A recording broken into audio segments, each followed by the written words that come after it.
Ma, salamat ha. Simula pagkabata, ikaw na ang kasakasama. Gumagamot sa sugat ko sa tuwing nadadapa. Unang nagturo kung paano magsulat at magbasa.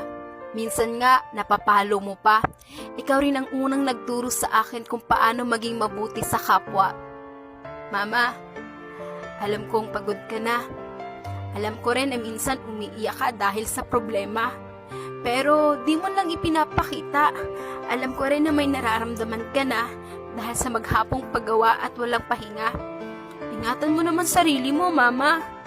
Di kasi namin kaya pag may nangyari sa iyong masama. Sana humaba pa buhay mo. Gusto ko kasi makita mo na magtagumpay ako at masuklian naman lahat ng paghihirap mo. Sobrang busy ko. Di ko napapansin na mas kailangan mo ng oras ko. Pasensya ka na, Mama. Pagod lang talaga ako. Pero ikaw yung nag-iisang tao na nanatili sa tabi ko.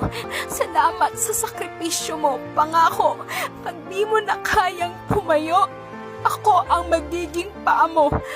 Alam ko darating ang araw na kailangan mo na kaming iwan. Nakukwento ko sa magiging anak ko kung gaano kabuting ina at ibabahagi ko ang mga payo mo sa kanila.